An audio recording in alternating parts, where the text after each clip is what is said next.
Global channel Jayanthi Amirishetti tip and cooking ఛానల్కి స్వాగతం.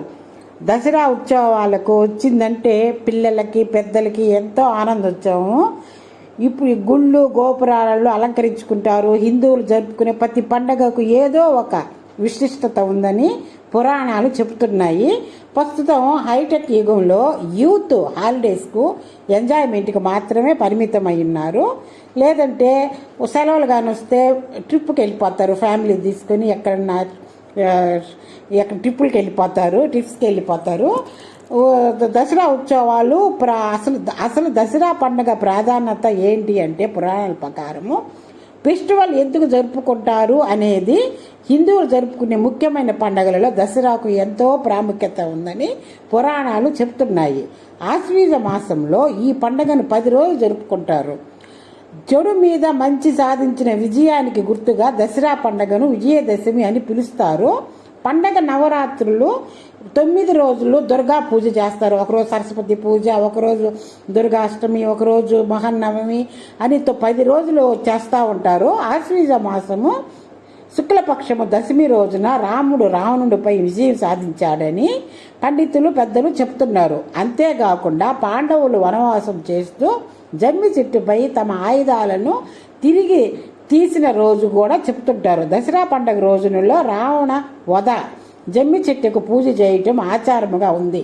జగన్మాత దుర్గాదేవి మహిషాసురుని రాక్షసునితో 9 రాత్రులు యుద్ధం చేసి అతన్ని వధించి విజయాన్ని సాధించిన రోజునే 10వ రోజు విజయదశమి సంతోషంగా జరుపుకుంటారు. బ్రహ్మదేవుని వరం పొంది ఆయన మహిషాసురుడు గర్వం చేత మహిషాసుడు దేవతలతో ఘోరమైన యుద్ధం చేసి వారిని ఓడించి ఇంద్ర పదవి చేపట్టాడని పెద్దలు పండితులు చెప్తుంటారు. దుర్గాదేవి త్రిమూర్తుల అంశంతో పుట్టింది. ఆమె దేవేంద్రులు త్రిమూర్తులలో మొరపెట్టుకొనగా మహిషులపై వారిలో రగిరే కోదాగ్ని ప్రకాశవంతమై తేజముగా మారింది. త్రిమూర్తుల తేజము కేంద్రీకృతమై ఒక స్త్రీ రూపమై జన్మించింది. శివుని తేజము ముఖముగా, విష్ణు తేజము బాహువులుగా, బ్రహ్మ తేజము పాదాలుగా కలిగి మంగళమూర్తిగా అవతరించిన దుర్గాదేవి 18 బాహువులను కలిగి ఉంది. ఆమెకి శివుడు సోలమును, విష్ణు చక్రమును, ఇంద్రుడు వజ్రాయుజమును, వరుణదేవుడు పాశము, బ్రహ్మదేవుడు అక్షమాల, హిమవంతుడు కమండలము, సింహమును వాహనముగా ఇచ్చారని దేవి భాగవతంలో ఉందని పండితులు చెబుతున్నారు. ఇలా సర్వదేవతల ఆయుధాలను సమకూర్చుకొని మహిషాసుని సైన్యముతో తలపడి భీకరమైన యుద్ధాన్ని చేసింది. ఒక్కొక్క రోజు ఒక్కొక్క అవతారంలో రాక్షసునితో పోరాడి మహిషాసుని చంపి దేవతలకు విముక్తిని కలిగించింది దుర్గామాత. ఇలా చెడుపై మంచి విజయానికి గుర్తుగా దసరా పండుగను 9 రోజుల పాటు మనం చేసుకుంటాము.